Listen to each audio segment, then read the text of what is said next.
आपका यूनिक प्रज्ञान यूट्यूब परिवार में मैं प्रज्ञान सर हार्दिक स्वागत करता हूं, वंदन करता हूं, अभिनंदन करता हूं।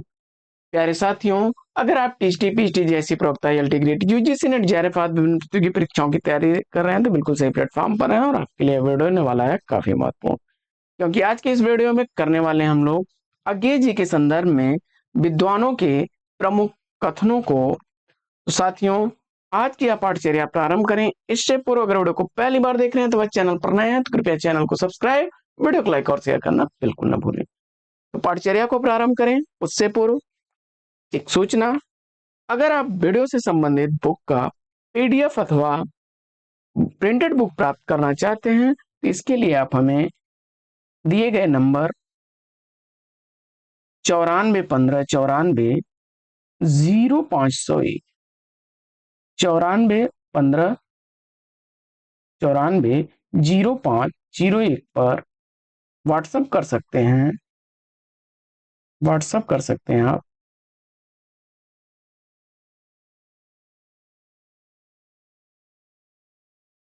पीडीएफ के लिए आपको एक सहयोग धनराशि 99 रुपए की देनी होगी और प्रिंटेड बुक के लिए आपको 259 रुपए का पेमेंट करना होगा।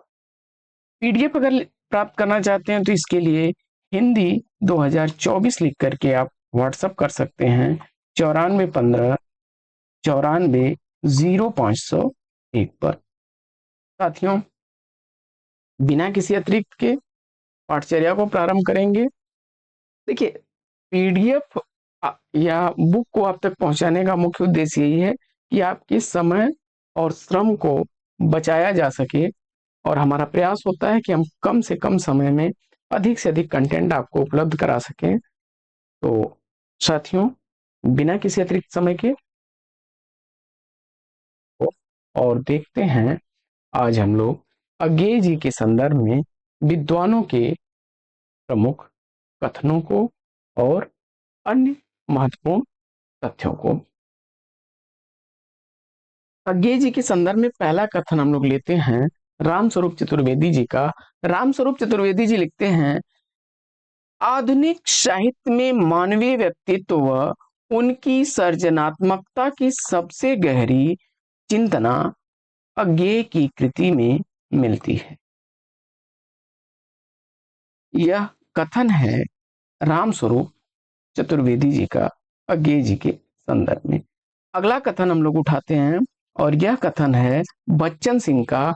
बच्चन सिंह लिखते हैं अज्ञेय के संदर्भ में कि वे अपनी सोच व तकनीक में आधुनिक हैं। अज्ञेय के प्रकृति प्रेम में एक विराटता, एकांत और सन्नाटा है। अगला कथन हम लोग लेते हैं विजय देव नारायण शाही जी का कथन है और विजय देव नारायण शाही जी क्या लिखते हैं, प्रसाद ने अनुभूति को दर्शन में घुलाया जबकि अज्ञेय ने दर्शन को फिर से अनुभूति में घुलाने की राह अपनी कविता के जरिए निकाली। जयशंकर प्रसाद ने अनुभूति को दर्शन में घुलाया जबकि अज्ञेय ने दर्शन को फिर से अनुभूति में घुलाने की राह अपनी कविता के जरिए की। अज्ञेय जी के संदर्भ में यह कथन था विजय देव नारायण शाही जी का। आगे बढ़ते हैं और कुछ विद्वानों के कथन देखते हैं हम लोग नवगीत के संदर्भ में। नवगीत के संदर्भ में पहला कथन हम लोग लेते हैं। नवगीत के संदर्भ में पहला कथन है रविंद्र भ्रमर जी का और रविंद्र भ्रमर जी के लिखते हैं कि नवगीत रागात्मक चेतना का पर्याय है। नवगीत क्या है? रागात्मक चेतना का पर्याय है। यह नवगीत के संदर्भ में रविंद्र भ्रमर ने कहा है। वहीं नवगीत के संदर्भ में श्री कृष्ण तिवारी जी क्या लिखते हैं, तो श्री कृष्ण तिवारी जी कहते हैं कि नवगीत हिंदी कविता की खोई हुई अस्मिता की तलाश है। नवगीत हिंदी कविता की खोई हुई अस्मिता की तलाश है, ऐसा कहना है श्री कृष्ण तिवारी जी का। एक कथन नवगीत के ही संदर्भ में लेते हैं हम लोग, महेश्वर तिवारी जी का। महेश्वर तिवारी जी लिखते हैं कि नवगीत अपने समय की आधुनिकता बोध से संपन्न समाज संपृक्त छांदसिक रचना है। आइए बढ़ते हैं आगे और देख लेते हैं नई कविता के संदर्भ में विद्वानों के विचार। नई कविता के संदर्भ में विद्वानों के विचार।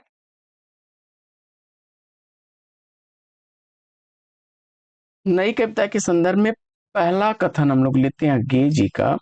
गे जी ने नई कविता को कहा कि नई कविता बुनियादी तौर पर दीक्षा दंश की कविता है। नई कविता बुनियादी तौर पर दीक्षा दंश की कविता है। दूसरा कथन है कि नई कविता प्रथम बार समस्त जीवन को व्यक्ति या समाज इस प्रकार से अंग विभाजनों के आधार पर न मापकर मूल्यों की सापेक्ष स्थिति में व्यक्ति और समाज दोनों को मापने का प्रयास कर रही है। और यह कथन है नई कविता के संदर्भ में धर्मवीर भारती जी का। अगला कथन नई कविता के संदर्भ में हम लोग लेते हैं इसका मुक्तिबोध का। मुक्तिबोध जी क्या लिखते हैं कि नई कविता वैविध्यमय जीवन के प्रति आत्मचेतस की प्रतिक्रिया है। नई कविता का स्वर एक नहीं विविध है। नई कविता के संदर्भ में यह कथन है गजानन माधव मुक्तिबोध का। नई कविता के संदर्भ में अगला कथन हम लोग लेते हैं राम स्वरूप चतुर्वेदी जी का। राम स्वरूप चतुर्वेदी जी लिखते हैं कि नई कविता में मनुष्य और उसके समग्र अनुभवों को पकड़ने का यत्न हुआ है। और यह कथन है राम स्वरूप चतुर्वेदी जी का। अगला कथन है कि नई कविता में समग्र मनुष्य की बात नहीं कही गई वरन मनुष्य के समग्र अनुभव खंडों को संयोजित किया गया है। और यह कथन है राम स्वरूप चतुर्वेदी जी का। यह कथन किसका है? राम स्वरूप चतुर्वेदी जी का। तो साथियों, यह पाठचर्या आपको कैसी लगी कमेंट्स करके जरूर बताइएगा। तो फटाफट वीडियो को लाइक और शेयर करिए। चैनल पर पहली बार होंगे चैनल को सब्सक्राइब कर लीजिएगा। तो फिर मिलते हैं आपसे अगले वीडियो में एक नए प्रश्न, एक नया टॉपिक, एक नए अंदाज में। तब तक के लिए लेंगे आपसे विदा। आपका जीवन मंगलमय हो। बेस्ट विशेष, बेस्ट ऑफ लक। जय हिंद साथियों।